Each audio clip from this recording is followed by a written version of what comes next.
La vie est faite de hauts et de bas, et parfois, nos erreurs peuvent avoir des conséquences importantes. Une simple faute de frappe peut entraîner une perte d'1 million de dollars. Regardez jusqu'à la fin pour découvrir l'erreur stupéfiante qui a entraîné une perte d'1 billion de dollars.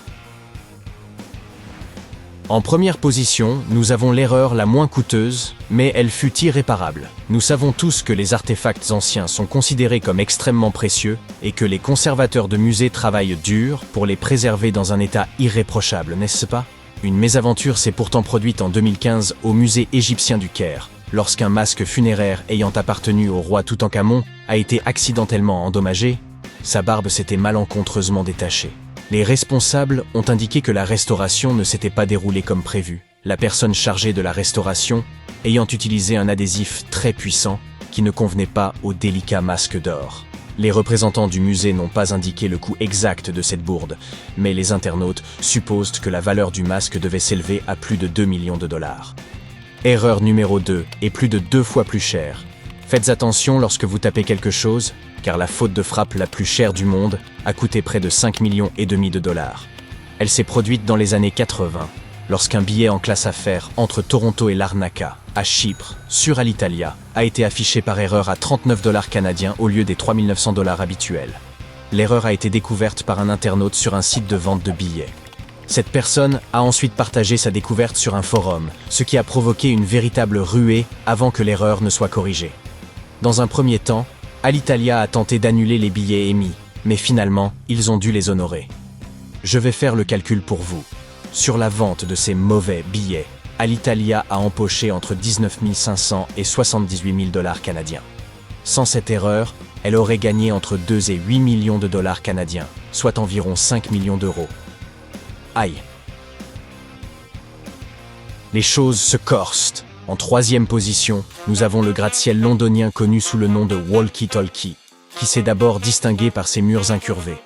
Cependant, il a gagné en notoriété pour une toute autre raison, lorsque sa façade sud, faite de verre réfléchissant, a commencé à faire fondre les voitures et à provoquer des incendies du fait de sa capacité à rediriger la lumière du soleil. Le bâtiment, un véritable miroir concave, reflétait la lumière du soleil sur les rues, en contrebas. Pour remédier à ce problème, ils ont installé un filet temporaire, puis un pare-soleil permanent, ce qui a entraîné des coûts de l'ordre de quelques millions. Par quelques millions, ils voulaient en dire une bonne dizaine, et ce, en livres sterling. À l'origine, le bâtiment avait coûté environ 200 millions de livres, alors ce pare-soleil n'était qu'un petit détail en comparaison. L'industrie cinématographique est extravagante, et elle occupe la 4e place de notre classement. Après le tournage de Justice League, les producteurs se sont rendus compte qu'il fallait ajouter quelques scènes. Cependant, Henry Cavill avait déjà commencé le tournage de Mission Impossible, Fallout. Cela a posé un problème de calendrier, car le rôle de Cavill dans l'autre film exigeait qu'il se laisse pousser la moustache. Coordonner tout ça a coûté environ 25 millions de dollars. Et une équipe d'effets visuels a dû être engagée pour faire disparaître la moustache de Superman dans les scènes en question. Il a été suggéré d'interrompre la production pour permettre à Cavill de se laisser pousser la moustache, mais Warner Bros. Aurait dû alors déverser 3 millions de dollars pour ces quelques scènes. Malheureusement, la Paramount avait des délais à respecter, et le plan est tombé à l'eau. La production a encore été retardée lorsque Tom Cruise s'est blessé. Lorsque les choses ont repris leur cours, il était déjà trop tard. Ce groupe de musique inconnue, les Silver Beatles, occupe la 5e place de notre classement. Nous en sommes à la moitié. Les pauvres Silver Beatles essuyèrent de nombreux refus avant d'obtenir un contrat d'enregistrement en 1962. À l'époque, de nombreux producteurs pensaient que la musique avec guitare était sur le déclin. Cependant, lorsque les Beatles, vous avez bien entendu, obtinrent enfin un contrat, leur popularité atteignit des sommets. Les produits dérivés à l'effigie du groupe, notamment des boîtes déjeuner et des poupées, générèrent des ventes au détail pour un montant d'environ 50 millions de dollars sur la seule année 1964. Imaginez maintenant ce que les producteurs qui les avaient refusés ont dû ressentir lorsqu'ils ont acheté des produits dérivés des Beatles, comme tout le monde le faisait à l'époque. Les enjeux ont presque triplé. L'erreur suivante a coûté 125 millions de dollars. En effet, la NASA a perdu un orbiteur martien à cause d'une petite bourde commise par une équipe d'ingénieurs de Lockheed Martin. L'équipe avait utilisé des unités de mesure anglaises, alors que l'équipe de la NASA utilisait le système métrique lors des opérations d'importance de cet engin spatial. Cette confusion a empêché le transfert des informations relatives à la navigation entre les deux équipes, ce qui a finalement entraîné la perte de la sonde. L'argent de la NASA flotte depuis lors quelque part dans l'espace. Mais elle n'abandonne pas pour autant et prévoit d'enquêter sur l'incident par l'intermédiaire de commissions d'examen internes et indépendantes afin d'éviter que des erreurs similaires ne se reproduisent à l'avenir. Malgré ce revers, les prochaines missions vers Mars se poursuivront comme prévu, en mettant davantage l'accent sur la communication entre les équipes, qui devront bien sûr utiliser le même système de mesure. Une bonne idée. Voici notre 7e erreur, et nous en sommes maintenant à compter les milliards. Un opérateur ferroviaire français va devoir adapter plus d'1 millier de gares parce que les nouveaux trains qu'il a commandés sont trop larges pour de nombreux quais. Cette erreur a déjà coûté 20 milliards de dollars, et il continue à travailler tranquillement à l'élargissement des gares concernées. Environ 1300 des 8700 gares du pays ont été jugées trop étroites pour les nouveaux trains, mais 300 d'entre elles ont déjà été élargies sans que le public n'y prête grande attention.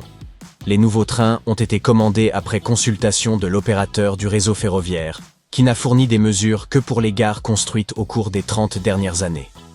De nombreuses gares plus anciennes, comme celles situées dans les zones rurales, ont donc été oubliées, ce qui a posé le problème de la largeur. La SNCF affirme que seule une partie des trains est concernée, mais certaines sources suggèrent que tous les nouveaux trains présentent le même problème. La 8e erreur s'est produite à Dubaï et a coûté à peu près la même chose, environ 20 milliards de dollars. Le plus grand centre commercial du Moyen-Orient a dû être partiellement vidé à cause d'une fuite dans le bassin des requins de son aquarium géant.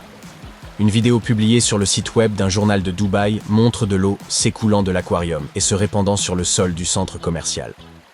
Les visiteurs ont été tenus à l'écart pendant que les équipes de maintenance travaillaient à réparer la fuite, qui s'est avérée être une petite fissure dans le panneau de verre situé à l'arrière de l'aquarium. Heureusement, ils ont rapidement réglé le problème et la société propriétaire du centre commercial a rassuré tout le monde en affirmant que la fuite n'avait pas affecté les animaux. Vraiment, 20 milliards pour ça ? Eh ben...